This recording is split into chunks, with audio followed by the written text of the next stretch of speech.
మిత్రులందరికీ నమస్కారం, శుభోదయం. జై శ్రీరామ్, జై హింద్, జై భారత్, జై మార్కండేయ.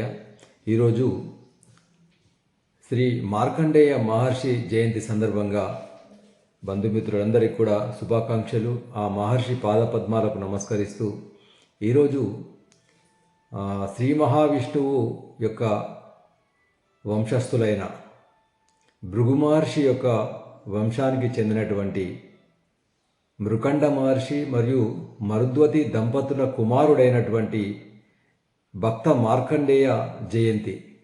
అంటే మార్కండేయ మహర్షి పుట్టిన రోజు సందర్భంగా మరొకసారి మీ అందరికీ శుభాకాంక్షలు తెలియజేస్తూ, అయితే ఈ మార్కండేయుడు ఎవరు?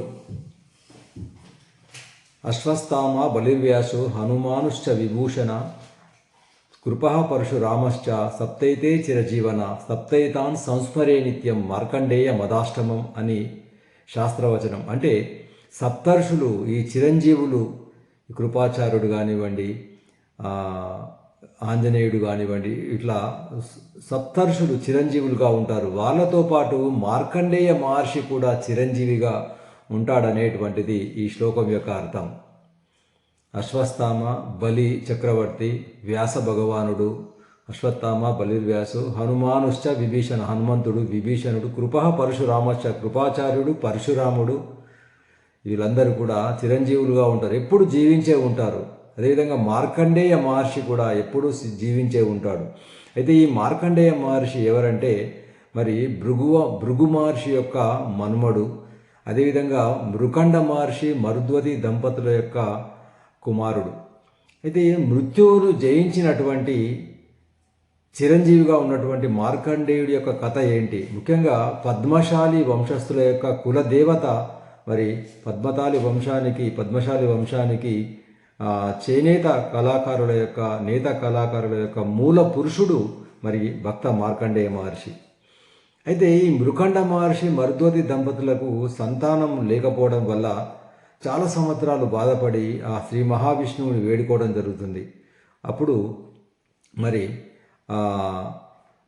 ఆ యొక్క శ్రీ మహావిష్ణువు ప్రత్యక్షమై చెప్పడం జరుగుతుంది అన్నట్టు, నీకు మరి 100 మంది కుమారులు కావాలా, కాకపోతే వాళ్ళందరూ కూడా దుర్మార్గులు, మూర్ఖులు, అందరినీ పీడించే వాళ్ళు ఉంటారు. లేకపోతే ఒకటే కుమారుడు కావాలా, కేవలం 16 సంవత్సరాల వయసే ఆయుష్యే ఉంటుంది. 16 సంవత్సరాల తర్వాత ఆ బాబు చనిపోవడం జరుగుతుంది.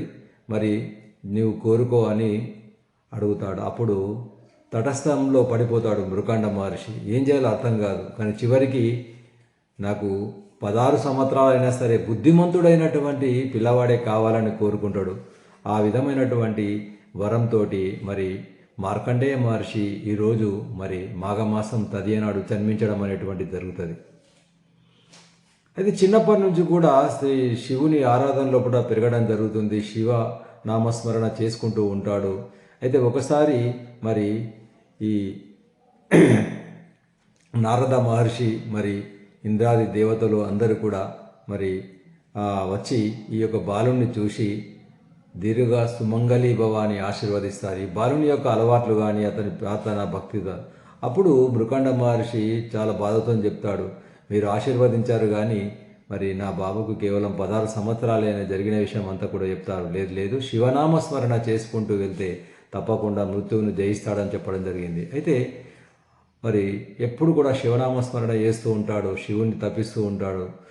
ఆ విధంగా ఒక ఆరాధనలో మునిగిపోతాడు. ఒకసారి మరి ఆయనకు 16 సంవత్సరాలు మరి అదే రోజు పూర్తవుతాయి. 16 సంవత్సరాలు పూర్తవుతుందనగా యమధర్మరాజు వచ్చి మరి ఆయన మీద పాశం వేస్తాడు.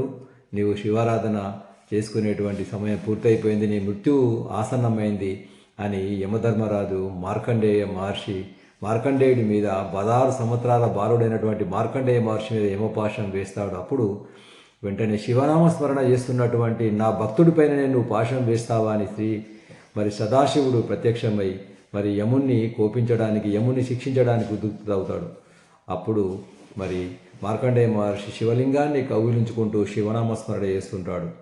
ఆ విధంగా మరి శివుని ఆజ్ఞతోటి యమధర్మరాజు అక్కడి నుంచి వెళ్ళిపోవడం జరుగుతుంది. ఆ విధంగా మృత్యువును జయించినటువంటి మార్కండేయ మహర్షి యొక్క జయంతి మరి పద్మశాలీలకు మూలపురుషుడైనటువంటి మార్కండేయ మహర్షి జయంతి సందర్భంగా మరి చిరంజీవి అయినటువంటి మార్కండేయుని యొక్క మహర్షి యొక్క కృప అందరిపైన ఉండాలని కోరుకుంటూ జై మార్కండేయ.